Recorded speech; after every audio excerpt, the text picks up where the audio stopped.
That was something else. That was probably, that'll top the list on one of the most severe winter storms I've ever experienced. Not so much because of the wind, not so much because of the snow, but more so just the conditions that lined up and the amount of work that it caused us these last few days. We've had 6.5, maybe 7 inches of rain over the last 3 weeks. So our land is saturated. Our feedlot is full. So then when this 1.5 foot of snow fell on us, it just created an impossible situation for us to get just the very basics of work done within the feedlot. We didn't know where that snow layer ended and where the mud layer began. It was just absolutely terrific. And the yard is, we are absolutely crippled.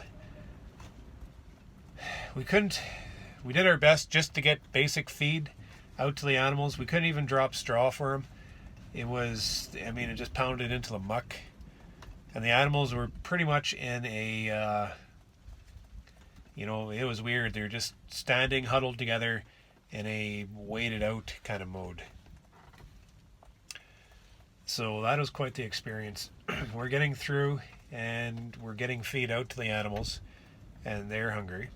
We can't seem to keep them in the pens because they want to get out to feed. So as soon as we get the feed into the pens, they come straight back in. It's very unsettled. We're getting bedding to them now, which we are appreciating. We're finally able to get out to some of these pastures of ours. And they were the same thing. They were just basically standing there, waited out mode. We got there with feed because they're not accessing any feed underneath the snow right now. And they're wet and they're cold. So we just hope that the weather improves and warms so they don't get chilled and all get sick on us. So it's been fun. The guys are in 3 different directions on the farm right now feeding, and I thought I'd just slip away here and nobody will notice I'm gone for a few minutes. I just got to check on some of my beehives. I haven't had an opportunity to come out and check the hives. Just the roads have been so heavy that we can't even get a tractor down them. It's just unreal. You can't push the snow because of the mud. You can't blow the snow because it's so heavy in water. And the snow is starting to shrink on the roads and shrink in the fields just because it's melting. The ground underneath is warm and it's above freezing right now, so it's starting to shrink on us, which is good. So I thought I'd just come take a peek at my colonies to see how they're doing. This is the closest yard. I kind of was a little bit concerned about the colonies icing over and suffocating. But I have a feeling that they're just fine because of the warmth of the ground underneath, the warmth of the cluster. They'll be melting the snow right up against that colony, so they should be able to breathe. And you'll notice I have buckets on them still. I'm still feeding my hives. These colonies are fed up, so they have a box full of cured syrup.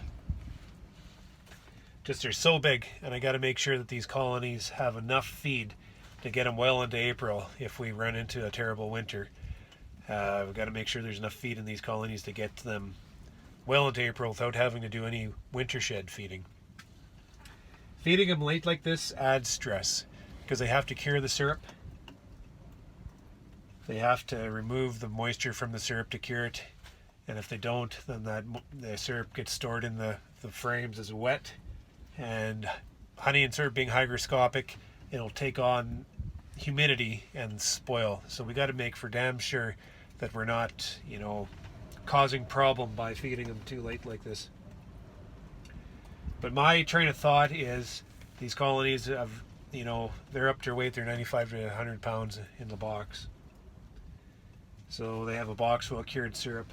This will be the last in and the first used. And this extra pail, I'm anticipating they're going to use within this next month. And it'll just provide them just a little bit of reassurance to get them into a late winter.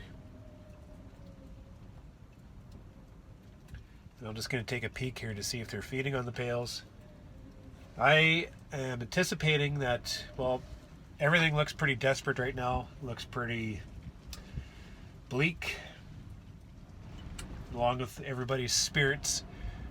But I anticipate the sun's going to come back, and we are not done with nice weather yet. I bet you.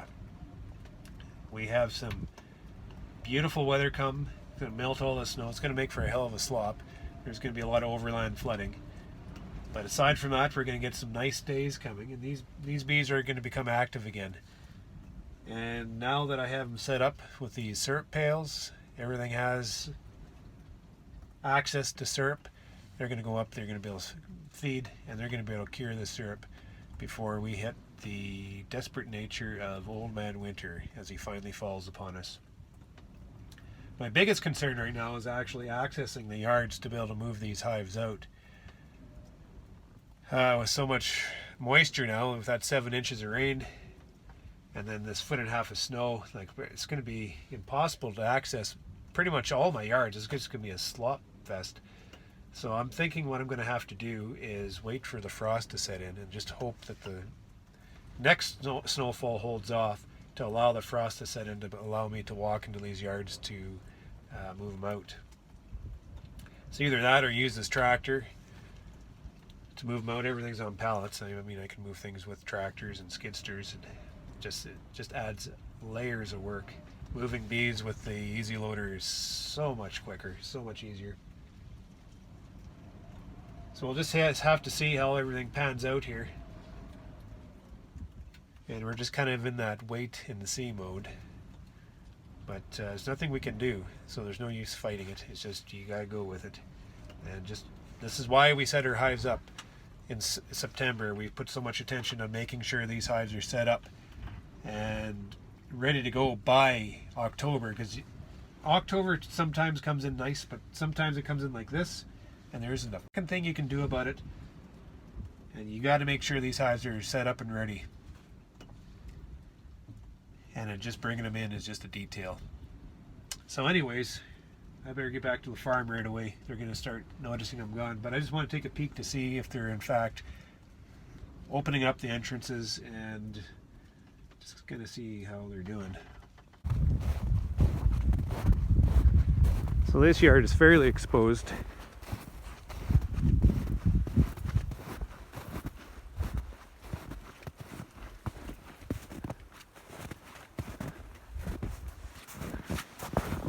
Yeah, see the ice? But look at that.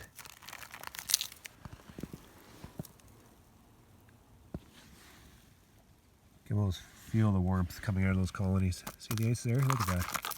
These guys aren't going to suffocate. Nice little access here.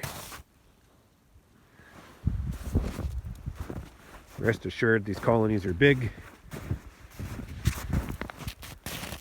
Big colonies will look after themselves. Yeah, see, there's that warmth has melted the fronts of the entrances. Actually hear some bees flying in here. That's absolutely ridiculous.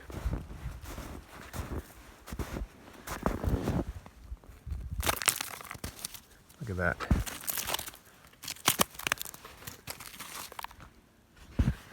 So in a way, this ice up in front here kind of protected the entrance from that brutal wind.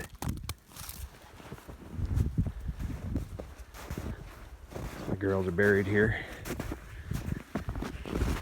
You can see little caverns. Look at that.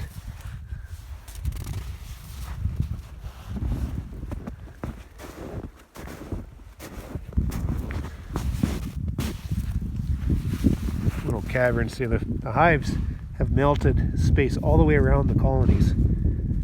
So they're buried in snow, but there's open space all the way around them. And here's the entrance here. Isn't that cool? The warmth off the colonies. Look at that. The sheer warmth off the colony has melted the snow all the way around the colony. There's no fear of these guys suffocating. Not whatsoever.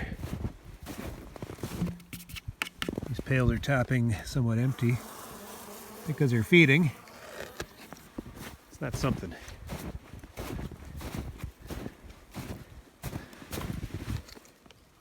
It's a heck of a lot easier feeding these hives in the fall than it is, trying to feed them late winter while they're in winter mode. It's a heck of a lot less stressful getting the syrup down into these colonies now than trying to get it into them. This pail's empty. Look at that little cavern.